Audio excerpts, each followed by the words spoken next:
Chris Deighton, welcome to Brokers and Brew, my man. Looks like you're outside enjoying the day. How's it going? Dude, it's beautiful. We got to capture these moments in Michigan. There's like four of them a year. For sure. So I wasn't 100%. You knew the theme, and so right before I hit record, looked like you grabbed a Michigan brew. Oh, yeah. What'd you bring to the table? Gonna rock a little M43 Very during nice. this little conversation. I figure, you know what? By the time I get done with this, conversation might be real good. That's true. So to match you, I just decided this week, after maybe about 18 months, to go back on keto, which means there's not a lot of beers, and especially the first Right. few days. So I had to go hardcore. Got some Dude. Screwball peanut butter whiskey. So Oh, man. I'm just See, gonna. I could have rocked the Woodford. That's okay. It is Brokers and Brews, and this isn't really a brew, but it's either that or I was gonna drink water, and I sure wasn't gonna do that. So. Not as the host. No, not as the host. Plus, I've had about 4 bottles of water and a Gatorade, so I'm good and hydrated. So, Nice. It's my very friend, important. we got together on our first deal recently, and but I've known the name in real estate for a little while. Let's back it up a little bit for anyone who doesn't know anything about you. Graduated from Michigan State, and then where do we go from there? Well, technically, I didn't graduate, just to be clear. Because my dad would be remiss. You know, he passed away several years ago, but one of his biggest things was he was the most angry at me that I decided I didn't want to be in school anymore. So I did go to Michigan State. I am a senior. But then you get going in life and your career, and I actually get asked all the time, what do you want to go back to school? And, it's tough now as a real estate agent and running a company and doing the different things that we do. Why? Sure. In general, I mean, obviously, school is a great thing. I have 2 kids. I'm trying to save money for them to go to school, so I'm absolutely not promoting school. But you have to ask why before you do whatever you're going to do. It's a big thing in our world, right? We say, "What's your big why? Why are you in Yeah. this industry?" Because money's not the answer.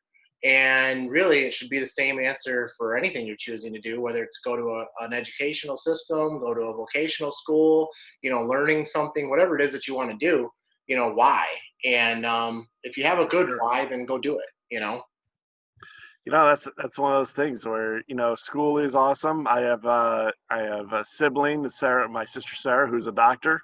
Obviously, we want our doctors to go to school and Preferably. study and preferably practice on other people before they get to us. Yep. And then I've got a brother-in-law that's an electrician and he crushes it. So it's whatever works out for you, and Yeah. it's All all right. good. So didn't graduate from state. Yeah. And But then, background economics. It's funny because I got into real estate 8 years ago, and it was like 2 years after that. I was cleaning out my house. I was actually selling my personal residence, and I had found that an old box. I bought the house. Well, I should say I bought the house I grew up in from my mom and dad. okay. And then, so now I'm selling this house. It's got a lot of our stuff in there I lived there since I was 10 years old, right? So 29 years at the time or whatever. And I found my ACT score. Did you remember your ACT? Yeah. Oh, yeah. I remember. So I'm looking at this and I'm kind of laughing because on the back of it, it has, based on your results, here are your recommended career paths. You know Okay. what number one was? Real estate. That's funny. I'm like, wow, that would have been information that would have been valuable when I was 18. Right. And this was on your ACT? Yeah. Okay. Yeah. I remember the Crazy. test, and I certainly don't remember the based on your results part. I can tell you that I was pleasantly surprised because my wife's pretty smart, graduated with honors, like top 2 or 3 in her high school, with honors from undergrad, with honors from grad school. So she's always done well. And I always did good. I made the honor roll, and I had like a 3-point in college or whatever, but it wasn't, I wouldn't call myself like, ahead of the class or anything like that. Right. And Right. anyways, so I took the ACT, and I never planned on going away. I always figured I would do Henry Ford and then U of M Dearborn. That's exactly what I did. Um, and So I wasn't focused on it, to say the least. Hmm. I thought I got a 17 or 18, and nothing against those that did. But I was happy when I pulled it out and was like, wait, I got a 23? I didn't know I got a 23. I was like, I thought I got a 17 or an 18. Nice. No, this was like 10 years ago. Is it like 17 is like the entry level for college, isn't it? Yeah, Or yeah. I I don't know. and again, I thought I did fine for the path that I was choosing. I did just fine. Whether I had the 17 or I would have had the 23.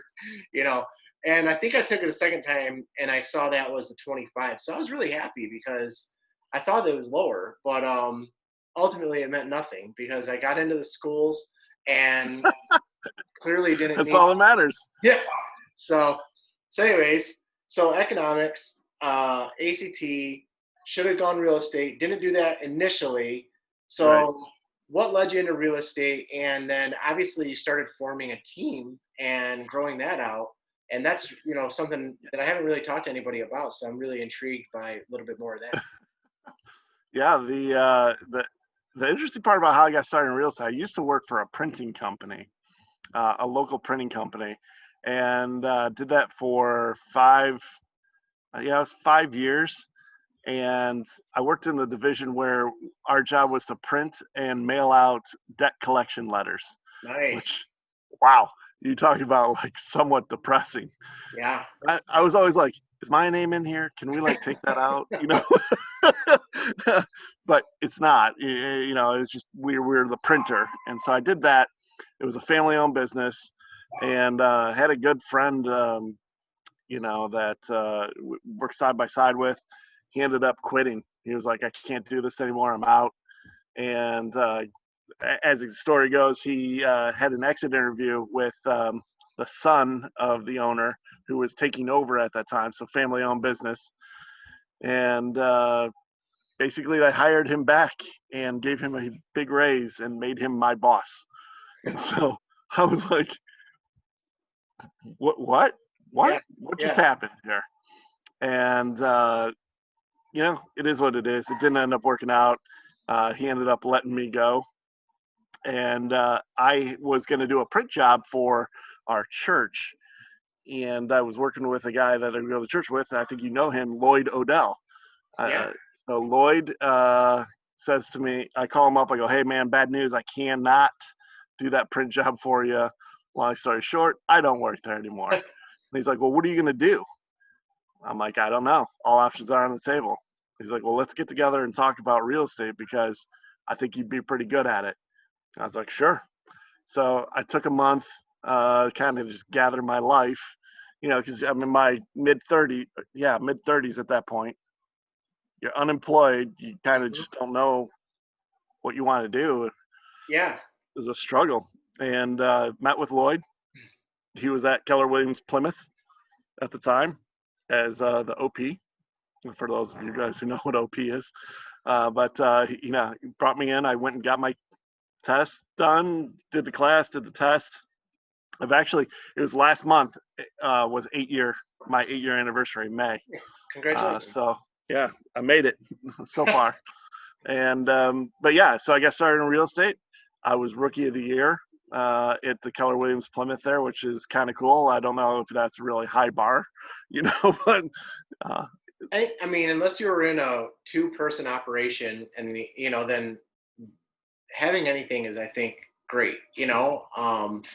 Because number one, it helps you with your confidence, especially early on, and right. number two, I mean, it doesn't really matter. You did something better than some other people in the office, and you know, at the end of the day, those awards are maybe not as valuable as we want them to be, but at the same time, they're super important, I think, to be recognized and for you to just know that you really kicked some ass. You really got after it. So, Yeah, I think I did just under 3 million okay. in my first year. I was just over 3 million. I'm sorry. And Sure. so that was great, and it was funny because one of those months I kind of bunched it all together, but I ended up making like $40,000 in one month. Yeah. And that was my big aha moment. Like, holy cow, I just made more in one month than I made working an entire year Yeah. at that printing place. Yep. So it ended up working out pretty good. I did get asked that second year, I had the opportunity to go be the assistant team leader in Ann Arbor Okay. for the Ann Arbor Keller Williams. And Yep. lady there, Elizabeth Rains, great woman. She's in the Hall of Fame for Keller Williams. She knows her stuff. I mean, she's awesome. And I had to really think really hard about it, about what I wanted to do for my career, because I was just getting going with selling real estate. And then they're asking you to switch and do like more coaching and training. And I had a little bit of background in that. So it was kind of tough, just the salary, Sure. is cut from, somebody who's a producer or who can sell houses. And so I ended up deciding, you know what, I'm going to do that. And I did. And the first 3 months I was there, I learned a ton. And then what happened was she actually got a job opportunity to go work with Mo Anderson. For all our Keller friends out there who know who Mo Anderson is, she owns several market centers in Oklahoma. Mhm. And so Elizabeth relocated to Oklahoma, Wow. and I was stuck being the assistant team leader of a team leaderless office, of which I didn't really want to do and didn't really know what I was doing. Yeah. Uh, kind of piecing together, and then we're putting together like, Keller has a program Bold that was going through at the time. So just getting all the agents engaged and doing teaching and training. I'm like, wow, this is a lot of work. But one of the benefits of that was I was able to kind of see and have conversation with individual agents, and kind of figure out what they were working on or what was working, their best practices. Obviously, brand new agents, seeing what they were facing as they were coming in and how it was kind of different from my story. Then there were like small little teams, like the 2 to 3 person team that was getting going. And then you had some of the bigger teams that were out in Ann Arbor that I got to talk to their the team leads out there and figure out like, well, what are you doing? How are you putting it together? So I had a almost an unfair advantage behind the curtain seeing to all the different levels. And I was like, you know Sure. what, this is how I need to put this all together. I started putting it, in my head, like a plan, because I did not want to be on the management side. I was like, I'm going to go start and build my team. And I think that's the point where you're getting to, is like that was in 2015. So as the assistant team lead, which we both know, like in the Keller world, we would just say ATL. And for the fact that you're drinking M43 and I'm drinking whiskey, we're going to keep calling it ATL so we don't get tongue tied tonight. That's what I was like. And so as the ATL though, you decided like you wanted to get back into production at some point and kind of use some of the skills that you have learned from a managerial slash coaching side of things within real estate. Cause like you said, you had some experience with that, but now as a real estate, experience, you knew that that was going to be a future path for you. Straight out of that position, basically. Yeah. It was definitely an orchestrated pathway that I had in my head, like how I wanted to do this. And interestingly enough, I brought on a couple partners, and I wouldn't do that again. And I would Sure. highly encourage anybody who's like saying, you know what, I just need to partner up with somebody. Be pretty slow to do that, because there are a lot of financial implications with that. It often looks great on paper until you get into it, and then it's challenging. But what I did was I kind of built a three-headed horse, if you will, with me, another top agent who was in the Keller system, was very good at listing homes, and then actually an MCA, yeah, an MCA from the office. She's actually an MCA angel, Emily, who's awesome. And if you know Emily Colvin, hey, rock on. Emily Colvin's the best. I think she's out in Rochester now, still doing the MCA thing. But man, she was the MCA in Ann Arbor. And when I was leaving, the opportunity arose. She was looking to make a change as well. And I just kind of said, hey, what do you think about, putting this together in this company and a team and really going for it. And part of it was like really listing based, and making sure that we got listings right out of the gate, because that's what drives everything. Mm-hmm. No matter what anybody says, you can't buy your business. It's dangerous. It's very risky. Yeah. You need to go develop pathways to become a listing agent and generate listings that will, fund your business, that'll drive the business. And that's what we did. So I came back to Keller Williams Northville. At that time, I was in Ann Arbor. I came back to KW Northville, had an office there in downtown, and then started building, recruiting agents, people who wanted to be with us. We named our team name Opulent Life Realty, which was kind of cool. And one of the things that we did was around marketing, because we kind of had to have like a shtick. And sometimes people were like, opulent, well, doesn't that mean like uber wealthy? And it's like, yeah. And so what we did was we actually phonetically spelled it out, like the OP dot U, the dot LENT, so opulent, and then put the definition. It was like rich and of superior quality, Okay. which is what we would tell people. Like, you want a superior quality experience from start to finish, so you're choosing to be opulent. And it was more of a service level than it was of a material thing. Sure. And it really took off. I was actually surprised. It was 50-50 to me. I was like, good Lord, this could blow up in our face bad. Like, wow, you arrogant pricks, like, Yep. but we had very, very little of that. We had a lot of people who were, it kind of took on a life of its own. It was really cool. It's really funny, we've talked a little bit throughout our transaction, but again, I mean, we don't really like know each other, right? So Right. in some ways we're doing that even now. And it's really funny because maybe not to the same level, but similar path for myself, that I started at a different company that I'm at now. They did a great job with with my career starting off, helping out from an educational and training standpoint. They helped with some lead flow. But interestingly enough, my first few months in, and mind you, so it's a 2-person operation as far as the ownership is their owner broker. And the one said, I really see you as a listing agent, when I interviewed to start my career 4 years ago. Mm-hmm. And oddly enough, even though I had some buyer leads that I was working with, mostly generated from the company, from open houses or just, sign calls or something like that I was able to take. My first actual contract was a listing. And it was a referral, right? It was somebody who knew me, who said, hey, I know you're really good with your previous business, which was a moving company. So I trust you. And I have someone that needs to sell their mom's condo, or no, it was actually her condo. She was moving to assisted living and to the Henry Ford place there in Dearborn. And he's like, so, will you do it? I was like, yeah, of course. It was like a $60,000 listing, which again, nothing wrong with that. It's just not Right. where, if part of your goal is money, then that's not where it's going to be on 60 grand.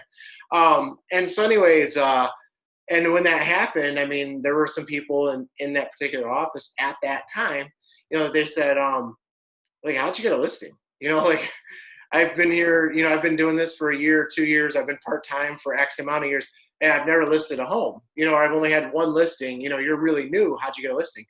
And it was just kind of relationship, and that's how my whole life has been, for myself, has been very relationship driven. Yes, I'll do a little bit of Facebook advertising. Yes, I've used Zillow in the past, some other things, but it's always been relationship driven and building trust and things like that way. So some time went on, and my first year, I either had 25 or 27 transactions. 15 were Nice. mine. I brought 15 to the table.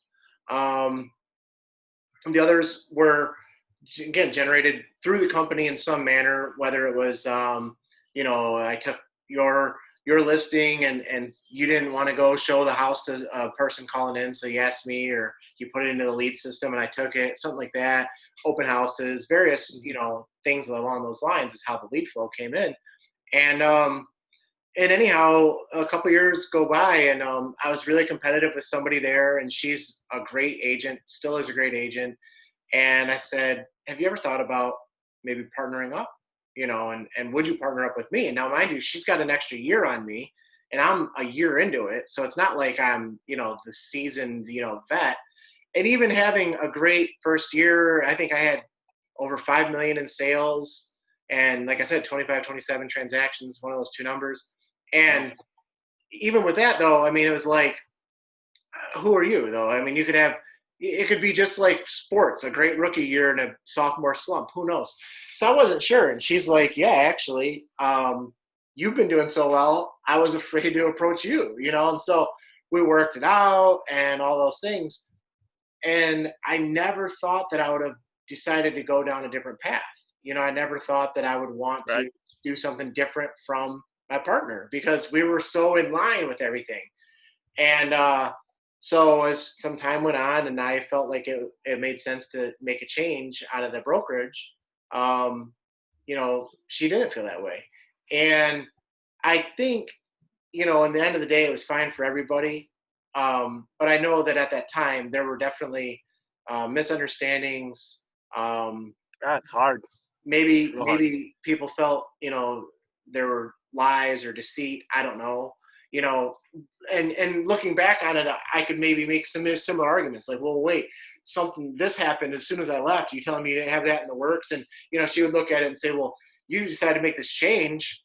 You must have had something in the works before you talked to me. So those things Right. look that way. But I can tell you, Scout's honor. I was never a Boy Scout, but I don't think that thing happened for her, and it certainly didn't happen for me. It's just conversation went on, and it just made sense. And unfortunately, it made sense for one of us and not both.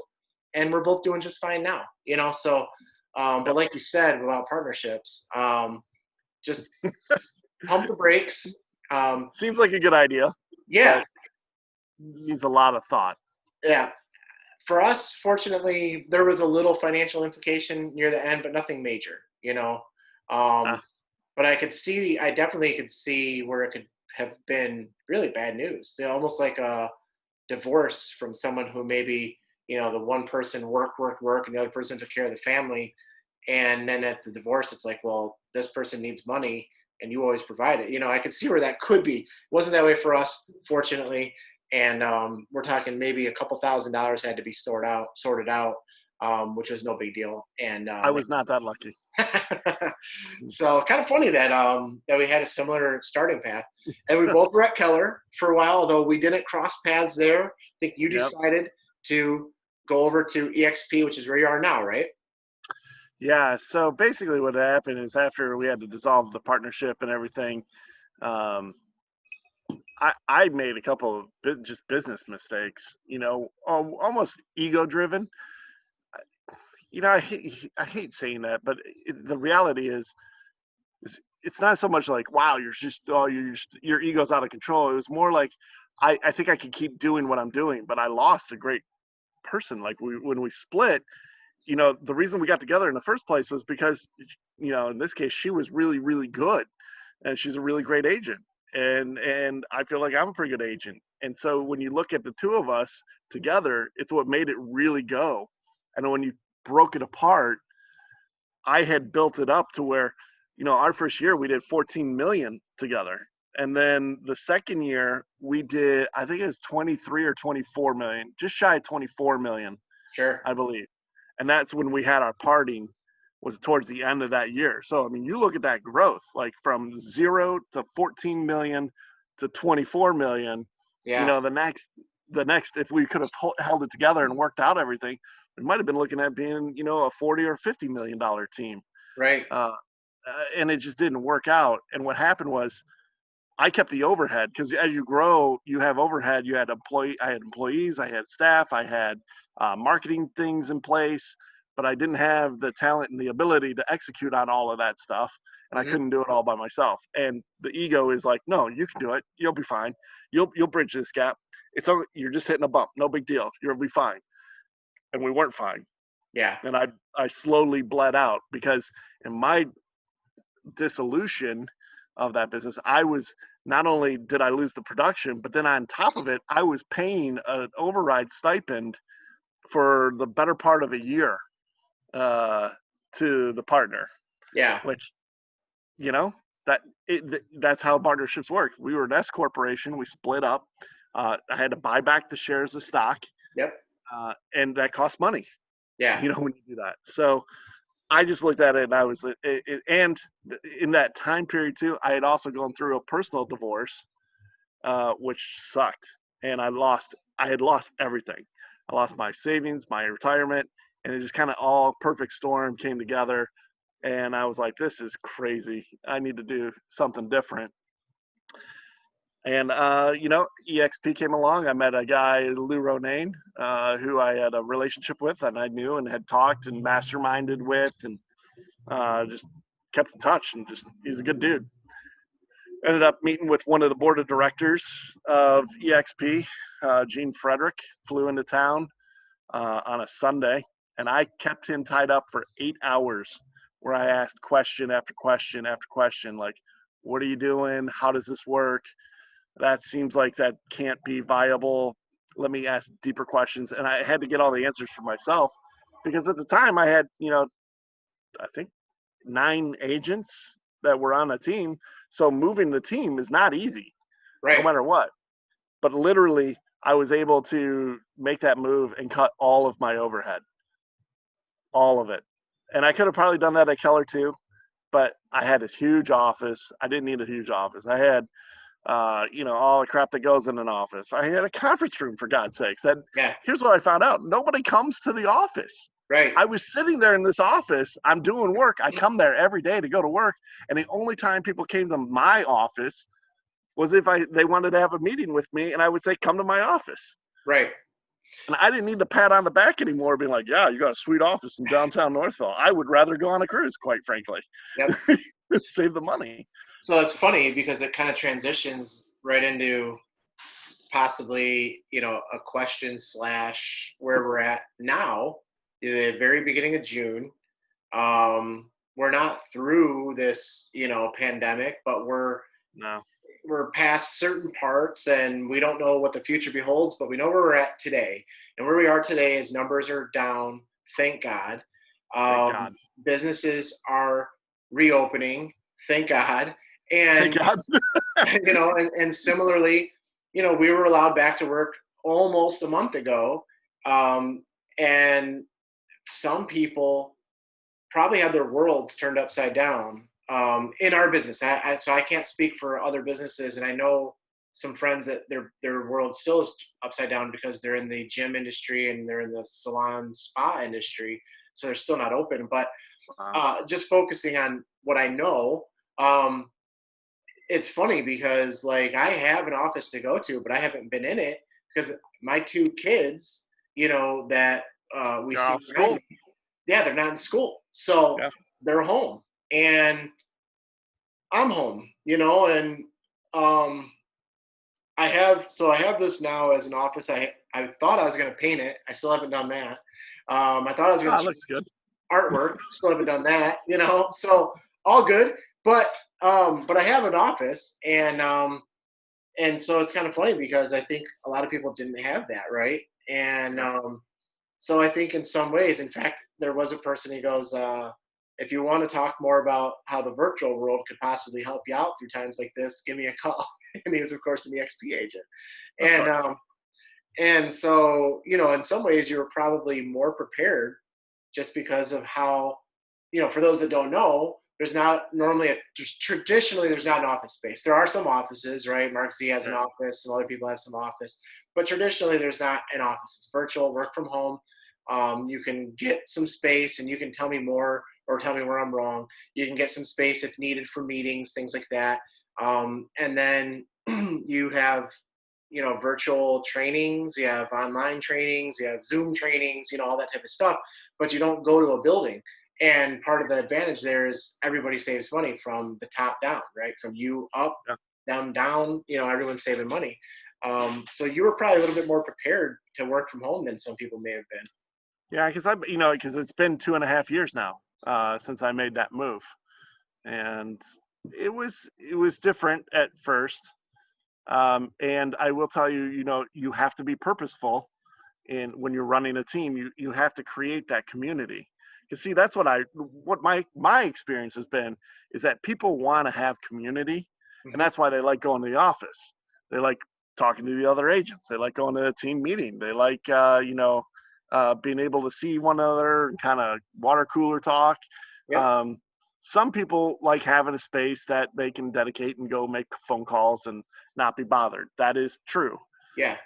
That to me didn't warrant paying a couple grand in rent and you know the costs. I'll figure out my phone calls, uh, you know, in other ways, so to speak. But my experience with the community is it's very important. And so when you have a team, we have to do morning phone calls, morning check-in calls. Um, we do meet in person. I just meet at Starbucks or Panera, Yeah. wherever, and we still do face-to-face meetings. If Joe, honest to God, if I needed to have a conference room, I do work with First American Title. I call Marks Elias on the phone, and bam, I've got a conference room in any one of their offices anywhere Yep. across Southeast Michigan. Right. That's part two. Is like, and same with a lender. If I wanted to call, Becky Alley from Capital Mortgage, Yep. I can use their conference room. They just, Yeah. when do you want to come use it? Yeah, sure. Right. I've done meetings there. I've had my team meeting at Capital Mortgage. Right. Well, So no, you're right.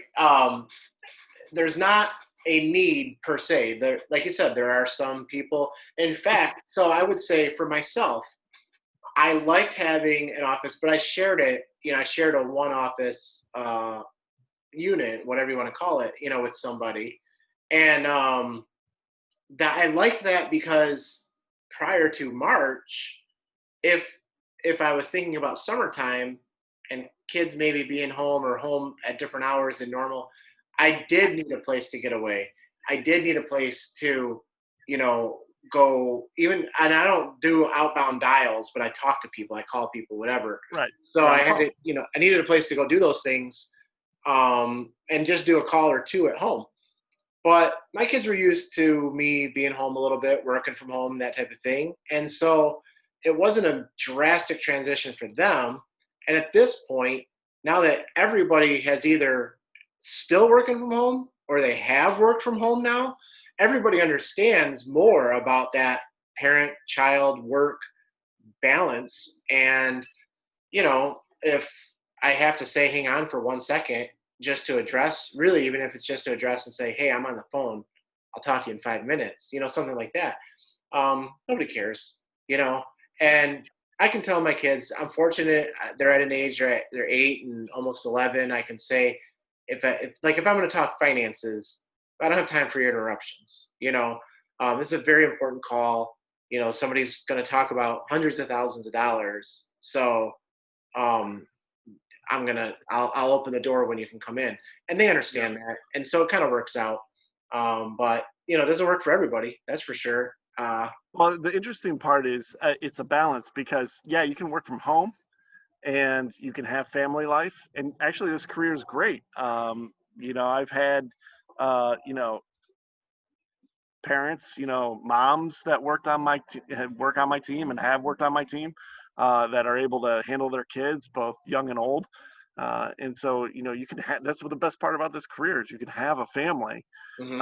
And it is a balance though, because if you're going to work from home, you do have to still maintain that professionalism because you're right. People are dealing with hundreds of thousands of dollars and they don't necessarily want to think that you're distracted with something going on, or they want to call back or just have Right. that set up to where you like have that time, you have that place you can go make Yep. that phone call for sure. And and, that's a balance for and sure. and I always think too, there's a big difference. So you call me and I answer. If I'm barbecuing my burgers right now, then I just tell you, and hey, you called me. Right. But if I call you, then absolutely you should have my full attention. And if we've scheduled a call, then it better be an emergency, Yeah. because we each now have taken time away from whatever it is that we're doing. whether it's your normal work, client, they're not in the real estate world, so whatever they normally do, whether it's family time, exercise time, golf time, whatever it is, they've taken 15 to 30, 45 minutes out to do it, then we better have undivided attention on both sides as far as I'm concerned. And, it's worked out fine, so far. Well, I think a lot of people are figuring out too that, what they thought they could never do, like work from home, or I could never not have an office, the pandemic forced them to figure it out. And I think a lot of them are seeing like, yeah, you can actually still have your career. You can figure it out. You can leverage technology. And you can still, and my personal belief is that at the end of the day, real estate is and always will be a relationship business. Mm-hmm. You're going to have conversations with people. You're going to have to pick up the phone. You're going to have to go see people. You're going to have to do Zoom calls. There's no way you're getting around that. So figuring that part out and balancing the home life is very crucial. Yeah. So, what was your business like? I mean, like you said, you took a team and you said, we're going to leave where we're at. We're going to go somewhere else. And there might be a few people that are actual employees, but your agents are still contractors, just contractors kind of for you and the brokerage.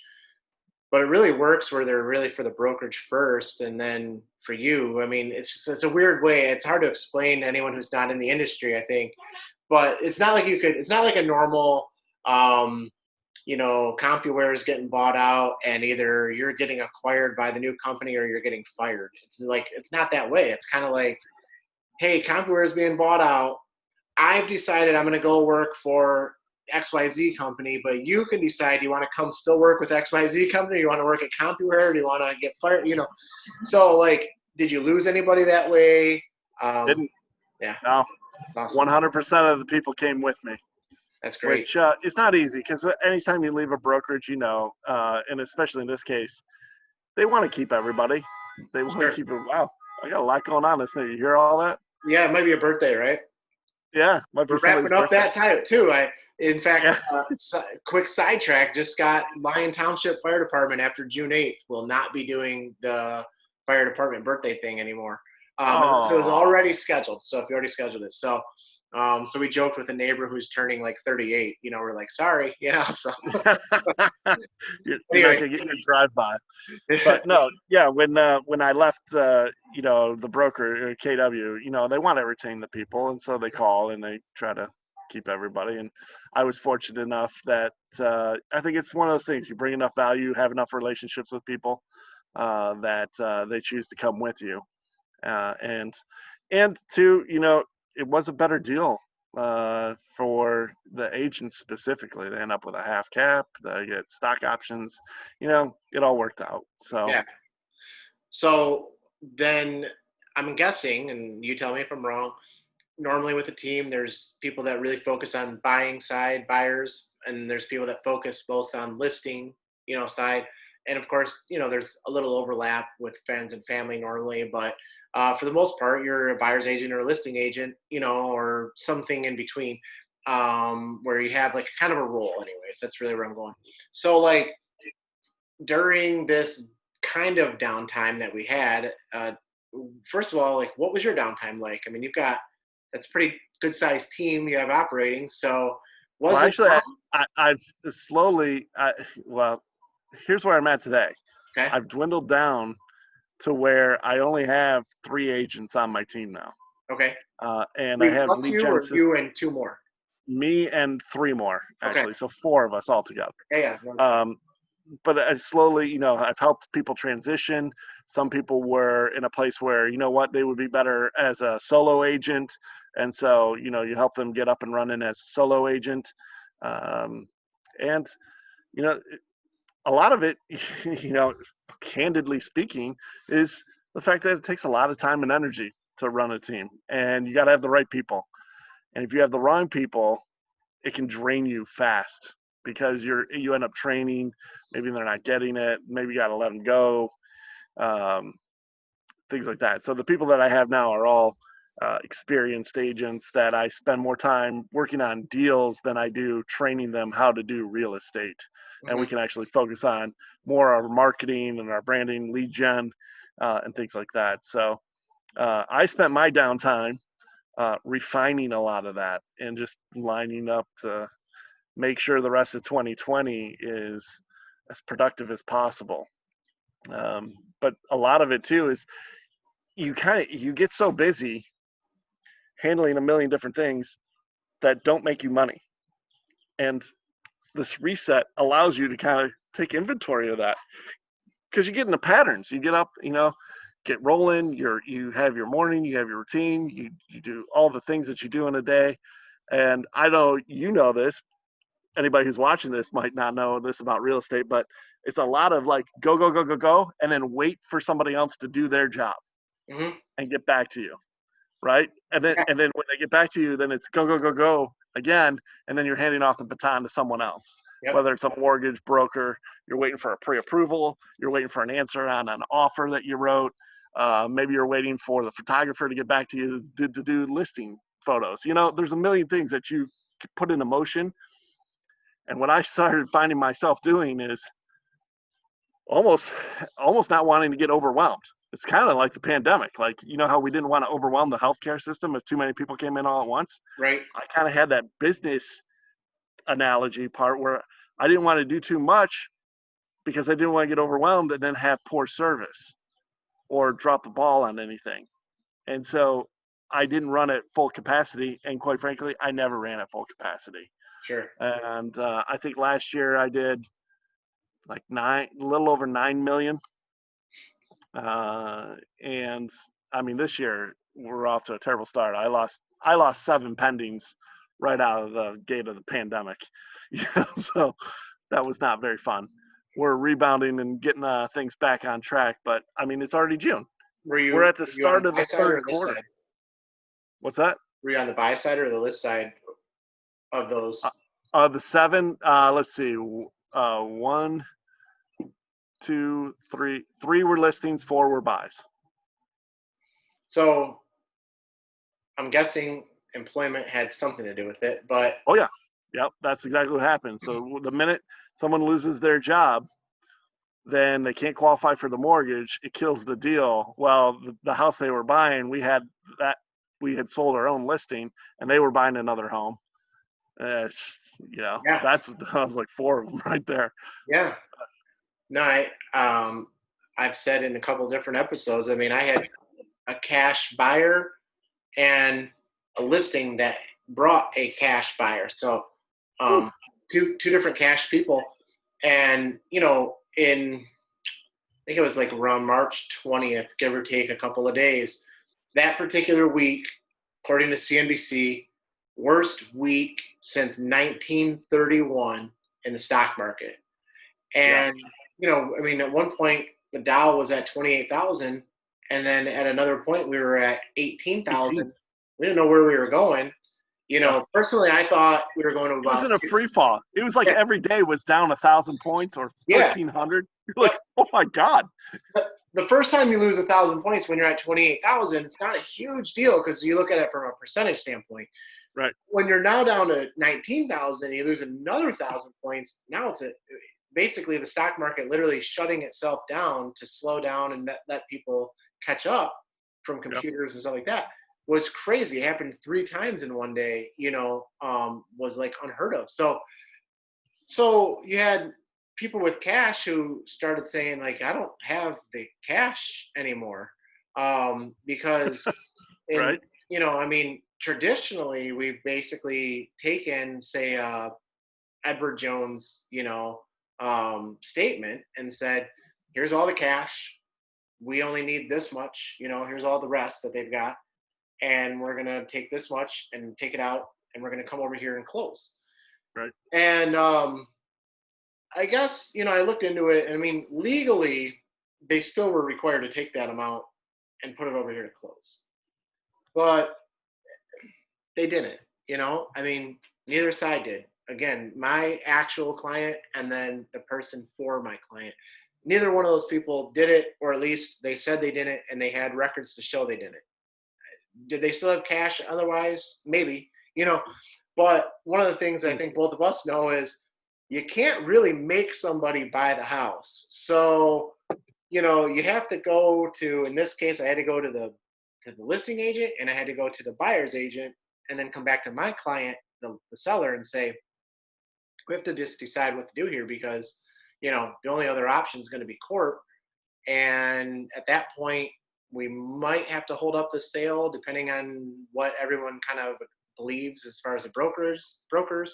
Plus, who knows where we're going to be by the time we get out of court, So, Right. Fortunately, neither party really had to have that conversation. We made agreements on EMDs, and away we went. And as it turned out, I don't know what happened to that buyer on my listing, but my listing sold, and my buyer ended up finding another place when the market recovered a little bit, and everybody's happy. Um, but to lose deals that are cash deals was crazy, let It's alone nuts. financing deals. And Oh yeah. I had one client who took a pay cut, and so his pre-approval changed by $50,000. Whew. But then he got his money back, so they were able to actually keep the same pre-approval.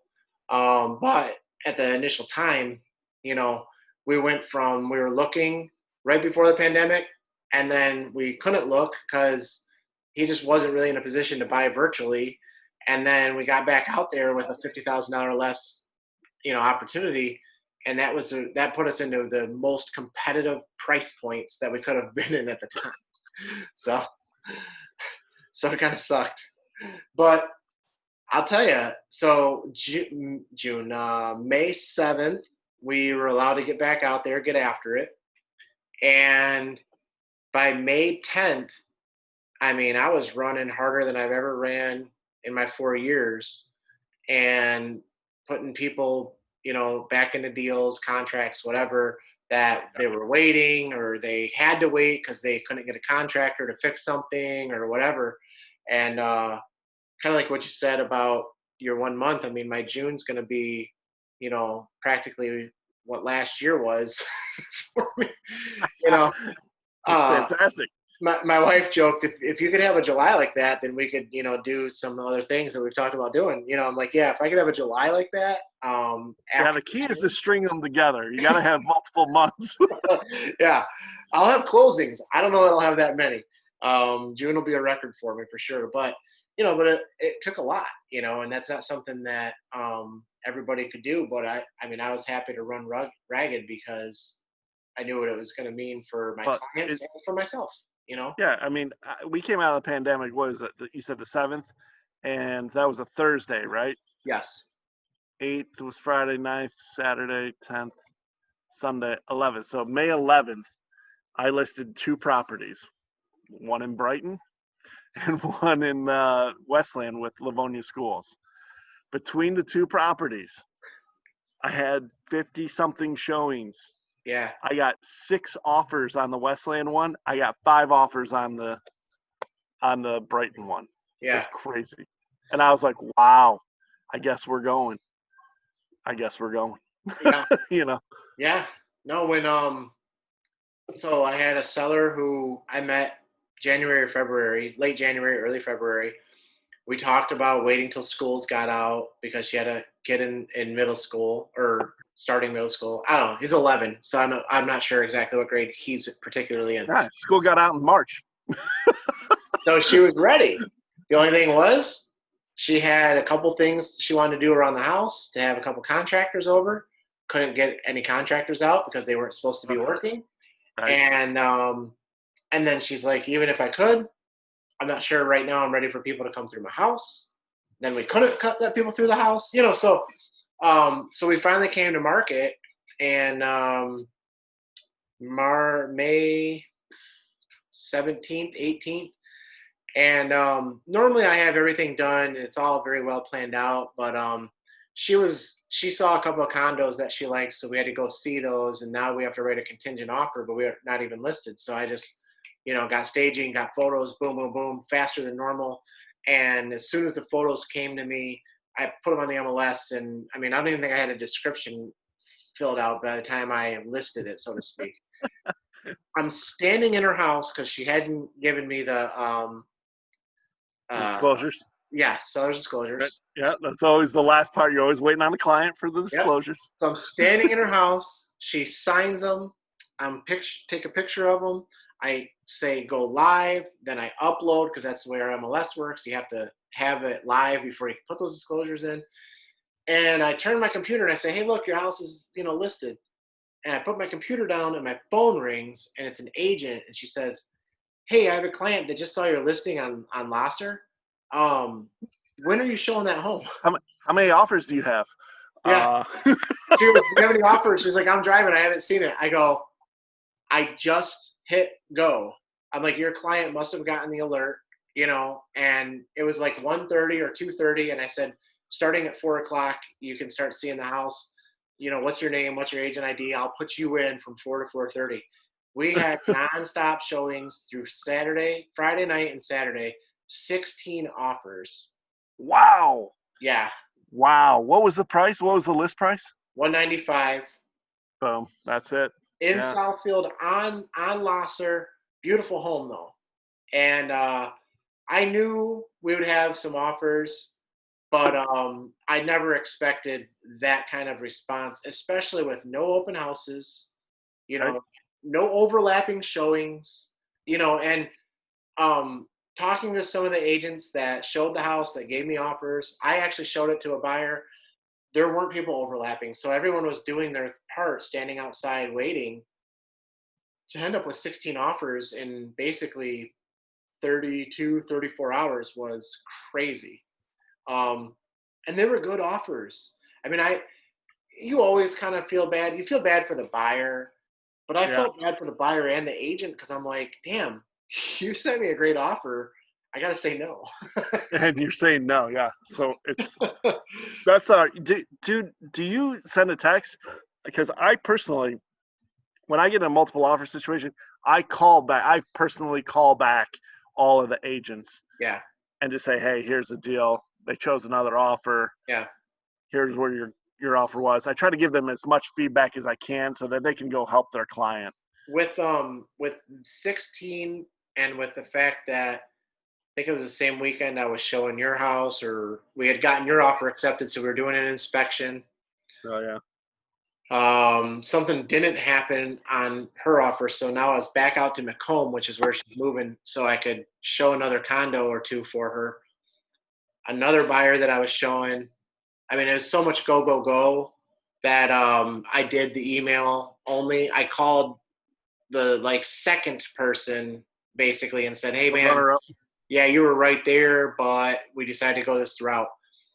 And I'm glad I did that because the first buyer was very young, probably straight out of college, great, has a great degree and job. And dad came and said, no, you can't buy this house. And so on Tuesday, we lost deal number one. And I called second place and said, hey, man, you guys still interested? He goes, I'm pretty sure. Give me a minute. And we were right in there, so it worked out really good. But generally speaking, yes, I would call. But once we get to like 15 plus offers is very time consuming because of course some people want to resell you on why you should still take their deal and all this other stuff. So at that point, I'm probably going to just send out a text or an email, but I'm going to give as much information as possible. I'm going to say, thank you for your offer. We ended up with 16 offers. We ended up going with an offer that was fully underwritten, was giving a certain amount, or gave over asking with at least X dollars in appraisal guarantee. And all we have to do is get an appraisal and an inspection and we can close. So that way they kind of know what they were up against. Right. I did have one person, they responded, they go, was this meant for me? I gave an appraisal guarantee. I was like, it was. They gave a bigger offer and a bigger guarantee. So, We liked your guarantee. It just wasn't that big of a guarantee. right, exactly. So yeah, it just depends really on the scenario. But I do try to definitely talk to everyone if I can. If I end up with 2, 3, 4 offers, I'm 100% calling everybody and explaining and talking to them what's going on. Yeah. I tried my best to develop rapport.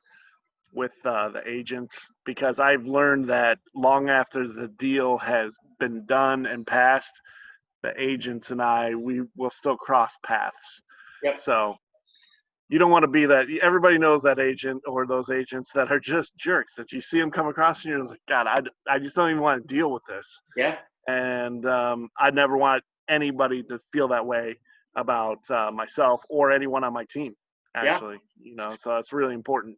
Well, and to that point, it is really important for agents to do the right thing, because one of those Macomb deals that I guess I don't know if the right word is fell apart. Basically, I made a rookie mistake, even though I'm not a rookie, and I took the agent's word for it and told my client that they were accepting our offer. But I did so because I called and talked about the offer. He said, let me talk to my client, whatever. Said, yeah, I think we could do that. Send it over. Sent over the offer. Said, client's super excited. It's her birthday. They're going to take your offer. Then called and said, I got the offer signed, but I'm heading out on the boat. It's a beautiful day like it is today. Said, I'm heading out on the boat. I'll send it to you in a few hours. No problem. At this point, I feel pretty safe telling my client that they're accepting our offer. Right. Yeah. Verbal acceptance multiple times. Yeah. And then I'm out at your listing with my inspection. He calls and says, I'm sending you the offer signed, but I need you to initial the lead-based paint disclosure. Not me, but the client. Oh yeah, man, sorry about that. Blah, blah.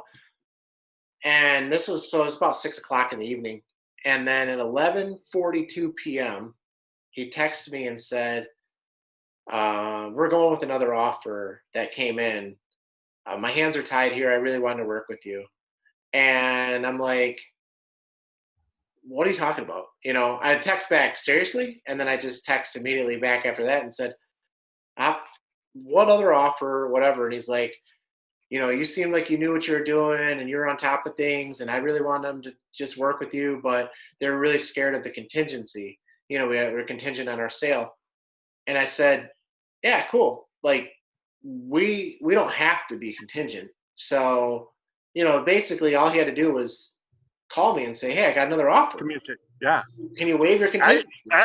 Actually, we should have done is said, hey, I got another offer. You got 72 hours to remove that contingency. Yeah, I mean, anything, right? So many options. Anything. Here. So the next morning, I got to break it to my client, and tell them that they don't have the house that they thought they had, and we have to go look for more. Fortunately, because I couldn't sleep thinking about that, I did some more searching and found a brand new build from the same builder that built this one that we were in on, and it's going to actually be $15,000 less because the builder has like an incentive to close out their last few units. So saving Nice. $10,000 there plus $5,000 less than we were offering them. So $15,000 saved for her. And I left a voicemail and I said, hey man, I don't work out that way a lot, but I'm actually out there because of referral from somebody else I helped move out there. So we might cross paths again. I'd love to know that it's safe to co-op a deal with you. Really would just like to know more of the story because the timelines don't add up to me.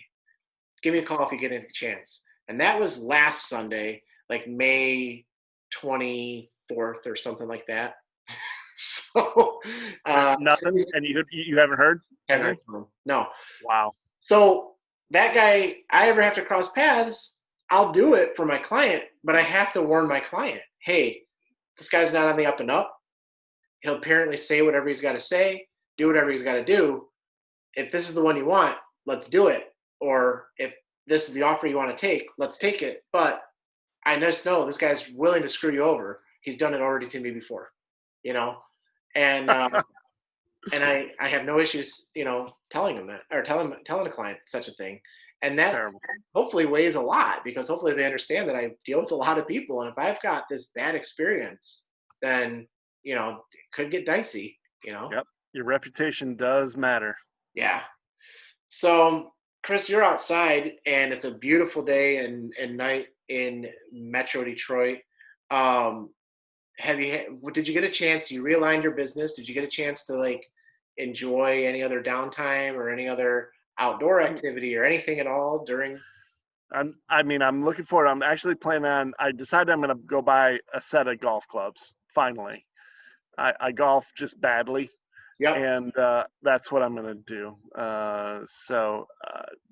I've been exercising. I noticed that there's a lot of people who either drank more, during quarantine or ate more. um, I ended up kind of taking my physical health and saying, hey, you know what? Here's a great time to reset and get physically active and watch what I eat. And I don't know how much weight I've lost. I've lost quite a bit, though. If I had to guess, I probably lost about 30 pounds since the beginning of the year. That's awesome. So it helps, though, that my wife is a dietitian at Beaumont. So Sure. Well, she whatever. keeps she keeps me on the up and up. It Yeah. helps. It does help to know a professional. I mean, at the end of the day, she's a pro, and we always joke you got to use professionals because that's why uh, people get ahead when they use professionals and they leverage the skill, talent, and ability that other people have invested in their craft for your benefit. So Yeah. No, our health, we have genetics and there's nothing we can do about those. And some are good and some aren't, yeah, but we can help influence those genetics. for Just sure. because just because your entire family tree lived to 100, if you do the wrong things, you won't. And just because your entire family tree died at 50, if you do the right things, you probably won't. Um, and I'm someone who always was fairly health conscious. And I mean, at the end of the day, I'm in pretty decent shape and what have you. But I am not in the shape that I have been in before, that I want to be in. And definitely a lot of it was it wasn't poor food choices throughout the day, but it was at a time of the day. So maybe if Mm. I walked by the pantry, it was okay to grab a couple of those birthday cake Oreos. Or if I made an awesome shake for my kids, I was like, there's a little left over. I'll finish that, which normally I would never do. Yeah. And so, and my gyms were closed and I didn't really have any home equipment. And then I got some home equipment borrowed for a little while to help get kind of by, but it just wasn't the same. But I finally found a place, got some stuff delivered to the house this week, got my gym set up, and I'll be back in the gym, when school starts. But for right now, it's just difficult with the kids and stuff like that. I got the COVID hair going. Look at that, Yeah, it's awesome. man. Bringing back that '90s angry grunge. I'm ready to go to Seattle. Somewhere around 4th of July, you should be able to get it cut. Yeah, there you go. It's so funny, man.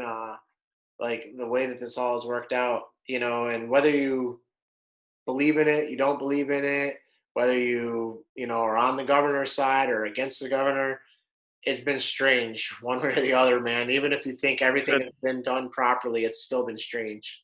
I really think we're gonna get a pretty conclusive answer within the next 2 weeks Yeah. because unfortunately, with what's happened in Minnesota and that whole situation and the unrest and the protests that people are going out and doing, that close proximity, all of that is in direct contrast to what we've been doing for the last 10 weeks with the COVID. So, I mean, I certainly don't want anybody to get sick, and I'm not hoping for that in any stretch of the imagination. I just, from a pure standpoint of curiosity, I think it's going to be interesting to see, can large crowds coexist in a COVID world? Yeah. And you know what? My prayer is that nobody gets sick, and Yeah. it's all like, oh wow, okay, and we can get back to, safely feeling like we can go do what we want in restaurants, go to sporting events, and kind of get back to life uh, as we know it. Yeah. No, it's strange doing things, not doing things. I mean, even going fishing with a friend on a boat, they're like, for a little while, now everyone kind of feels a little bit better about it. But at the beginning, you had a few nice days in there, and it was like, I don't know if we're supposed to be that close to each other, or if we should be on the same boat, or are we going to get there? We're going to drive separate, that type of thing. And we still don't have the answer, but I think we have a better feel for what's acceptable from a safety standpoint. And like you said, I mean, hopefully, with all the things that have been occurring from protests and unfortunately riots, and then also just people kind of not being as cautious, or maybe not caring or not believing anymore. I think in general, I mean, I see it in the neighborhood. No one was doing anything together. Now maybe these three neighbors will get together, and these three neighbors will get together, and we still won't do a big neighborhood thing. But 6 weeks ago, it was like, hi neighbor, hey, how's it going? From the other Right. yard and stuff. Now it's at least sit around the fire, or maybe the kids can play on the play set. Whereas before it was like, no, you can't play on the play set because you can't touch their play set, stuff like that. So, Yeah. so like you said, I think we'll see some results too, and hopefully they're all good, because I would love to know that we can, that unfortunately people were lost and stuff like that, but that no more has to happen. Yeah. And then next time we can get together, Yeah, drink a couple of these we, live and in person. exactly. So awesome. Well, Chris, any parting words before I click end here? Nah, I just say, hey, thanks for having me on, man. I've been totally excited to get to know you better, and love doing the deal together. It was awesome, and we just need more agents like you out in the marketplace, man. You're a stud. I appreciate that greatly, and I'm glad that you joined us and gave some insight on some teams, and things like that, because I think that's obviously a huge thing for our industry. So appreciate it, and we're out. Talk to you later, man. See ya.